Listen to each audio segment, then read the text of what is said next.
Monsoon or rainy season, June to September. The sun moves towards the Tropic of Cancer in June, by which time there builds up an intense low pressure over the Indian landmass.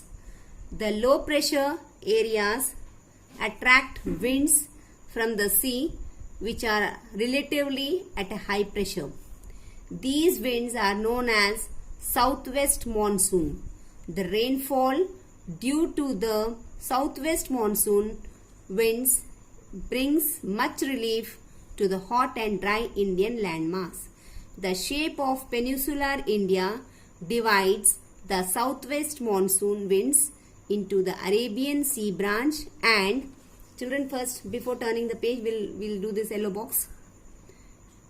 During the latter half of April, parts of Karnataka and Kerala experience rains due to the thunderstorms over the Bay of Bengal. They are called mango showers as they help in the ripening of mangoes.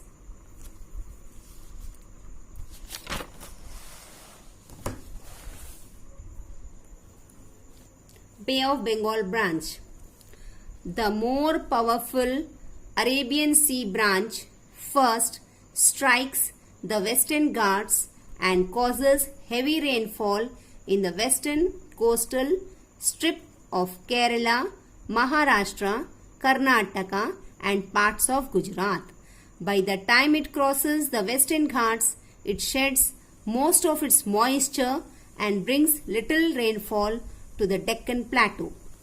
The Arabian Sea branch moves further north and passes over Rajasthan to enter sub-Himalayan region. The Aravalli ranges in Rajasthan, which run almost parallel to the direction of these winds, is unable to stop them, and so Rajasthan remains a dry desert. Students, we will see this green box. West Bengal experiences a dusty thunderstorms with heavy rains called Kal Baishakhi during early summer.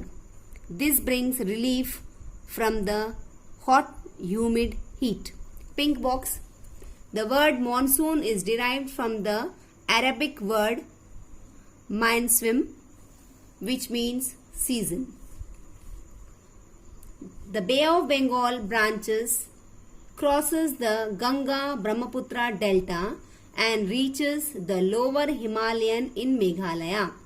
Here it causes heavy rainfall in Assam and Meghalaya. From here, the monsoon winds get deflected towards the Indo-Gangetic plains, causing rainfall, though in decreasing quantities, as it moves towards the Himalayas. Last season, that is retreating monsoon, September to November. The sun travels back towards the equator by the end of September. This results in cooling of the Indian landmass, which now receives less of the direct rays of the sun.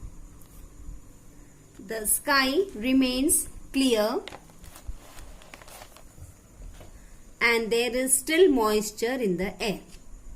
The days are warm while nights are cooler.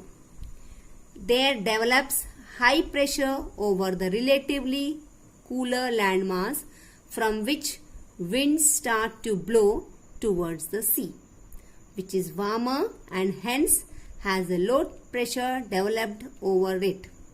This is the phenomena of retreating monsoons. The retreat of the monsoon takes place at a much slower rate than its arrival. The retreat of the monsoon starts first from the south of India. These are the dry winds that blow from land to sea and also known as the northeast monsoons. Students will see the green box.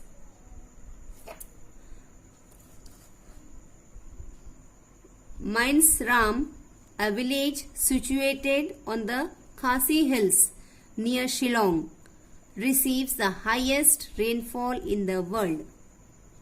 Mainstram is the place. Yellow box. When the moisture-laden winds are stopped by a mountain range, they rise up where they cool and bring rains and lose most of their moisture.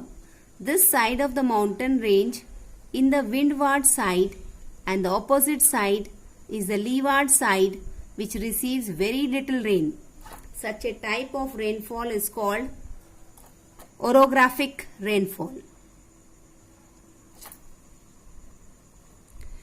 Due to local variations of heat and moisture, tropical cyclones develop. When these winds pass over Bay of Bengal and cause heavy rainfall in the eastern coast. These cyclones are often very destructive to life and property. The Indian landmass progressively cools off by November and winter then sets in. Monsoon play a pivotal role in the annual cycle of seasons in India. Agriculture in India is largely dependent on the monsoon, and a weak monsoon may prove disastrous for the Indian farmer and the economy as a whole. Distribution of rainfall. Students, I am stopping the lesson here. You read the lesson. I have explained very clearly. On the board only I have explained you very clearly factors influencing the climate. Before that I have explained how the Himalayan mountains saves our country India from the cold winds of Central Asia, and then the factors influencing the climate, that is altitude, latitude, distance from the sea, ocean currents, and then we have also studied about the different types of climates, seasons, different types of seasons, that is winter season, summer season, rainy season, retreating season. And when we read, it was very clear why all these seasons depends upon the sun, equator and the rotation of the earth. Means when the sun falls directly on the landmass, then it is very hot. When it falls slantingly, then the temperature varies. So you read the lesson. Any doubt you have, you can ask me in your doubt class. Thank you. Jai Gurudev.